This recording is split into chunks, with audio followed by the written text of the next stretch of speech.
The first person disappeared on a Tuesday. Nobody thought much of it at first. People go missing all the time. They run away. They move. They start new lives. That was what everyone believed happened to 17-year-old Emma Parker. Until the second person vanished. Then the third. Then the fourth. Within 3 months, 6 people had disappeared near Blackwater Lake.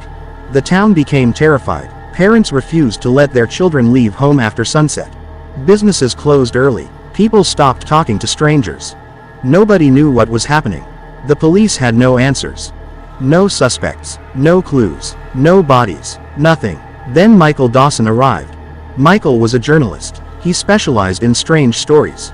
Urban legends. Disappearances. Mysteries. Most of the time he exposed them as hoaxes. He expected Blackwater Lake to be no different. He was wrong. Very wrong. The lake sat several miles outside town. Surrounded by dense forest, the water looked almost black. Locals claimed it had no bottom.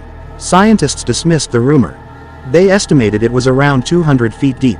Still, people avoided it, especially at night. According to local legend, something lived beneath the water. Something ancient, something hungry. Michael laughed when he first heard the story. Until he interviewed the families of the missing people. Every single victim had reported hearing the same thing. A voice, calling their names, coming from the lake. The voice always sounded familiar. Sometimes it sounded like a parent. Sometimes a spouse. Sometimes a close friend. But it always came from the water. And shortly afterward, the person disappeared. Michael spent days researching. The deeper he looked, the stranger things became. The disappearances stretched back decades. Nearly 80 missing persons over the last century. Every case shared one detail. The victims had all visited Blackwater Lake shortly before vanishing. That couldn't be a coincidence. Michael decided to investigate personally. On October 14th, shortly before midnight, he drove to the lake. The forest seemed unusually quiet. No insects, no birds, no wind, nothing. The silence felt wrong, like the entire forest was holding its breath. Michael parked near the shore, grabbed his flashlight, and began walking. The water reflected the moonlight like black glass. Still, motionless, dead. He moved closer. The temperature suddenly dropped. His breath became visible. A strange feeling settled over him. The sensation of being watched. Michael scanned the shoreline. Nothing. The forest stood empty, yet the feeling remained. Growing stronger. Then he heard it. A voice. Soft. Barely audible. His name. Michael. He froze. The voice sounded familiar. Very familiar. His heart skipped a beat. Because he recognized it instantly. It belonged to his younger brother. Jacob. Jacob had died 12 years earlier. Michael stared at the water. His breathing became shallow. No. Impossible. Jacob was dead. He had attended the funeral. Seen the body. Yet the voice came again. Michael. The sound drifted across the lake. Soft. Gentle. Almost comforting. Michael backed away. Every instinct screamed at him to leave. Immediately. Instead he stepped closer. The voice sounded sad. Lonely. Desperate. Please. The water rippled. Only once. A small disturbance. Then stillness returned. Michael aimed his flashlight toward the lake. His blood turned cold. Something stood beneath the surface. A shape. Human-shaped. Watching him. 20 feet from shore. Motionless. Michael blinked. The figure vanished. Gone. As though it had never existed. He convinced himself it was imagination. Reflections. Shadows. Anything but what he thought he had seen. Then the voice spoke again. Closer this time. Much closer. Help me. Michael nearly dropped the flashlight. The voice no longer came from the center of the lake. It came from directly behind him. He spun around. Nobody there. The forest remained empty. Silent. Dark. Then something touched his shoulder. Michael screamed. The flashlight slipped from his hand. Darkness swallowed everything. His pulse exploded. He turned. Nothing. Again. Nothing. Then he heard movement. Splashing. Slow splashing. Coming from the lake. Michael retrieved the flashlight. Pointed it toward the water. And froze. Dozens of pale faces floated beneath the surface. Watching him. Not moving. Not blinking. Just staring. Their eyes looked empty. Dead. Their mouths hung open. As though silently screaming. Michael stumbled backward. The faces began rising. Slowly. Very slowly. Closer to the surface. Closer. Closer. Closer. One face broke through the water. Then another. Then another. The lake suddenly filled with bodies.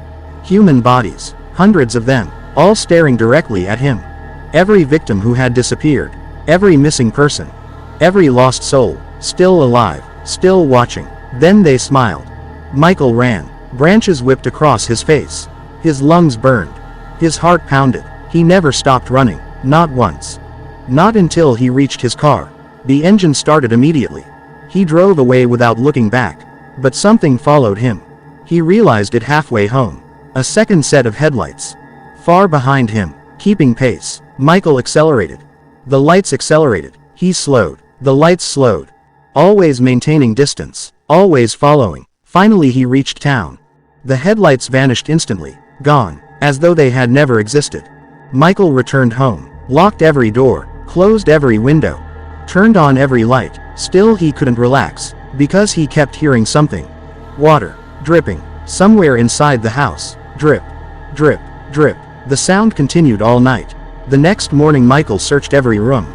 Nothing. No leak. No water. No explanation. Yet the dripping continued.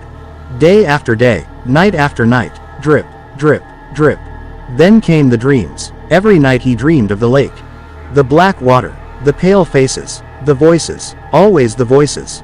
Calling his name. Begging him to return. The dreams grew worse. Longer. More vivid. Until eventually he could no longer tell the difference between dreams and reality. One night he woke up standing in his backyard. Barefoot. Covered in mud. Facing the direction of the lake. Another night he woke up holding car keys. His front door standing open. The lake was calling him. Slowly. Patiently. Drawing him closer. 1 week later Michael disappeared. Police found his vehicle parked beside Blackwater Lake. The driver's door remained open. His wallet sat on the seat. His phone lay on the ground.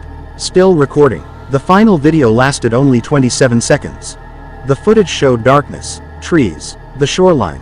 Then Michael's voice, terrified, breathing heavily, saying one sentence, over and over, "The water is talking. The water is talking. The water is talking." Then came a scream. The camera fell. The recording ended. Michael Dawson was never seen again. Authorities searched the lake for months. Nothing. No body. No evidence. No clues. The case remains unsolved. To this day locals avoid Blackwater Lake after sunset. Because every year new disappearances occur. And every witness reports hearing the same thing. A familiar voice. Calling from the darkness. Calling from beneath the water. Asking for help. Begging to be rescued. But locals know the truth. The voice isn't asking for help. It's hunting. Waiting. Patiently. For someone foolish enough to answer. And if you ever find yourself near Blackwater Lake late at night, and you hear a familiar voice calling your name from the water, do not answer. Do not look.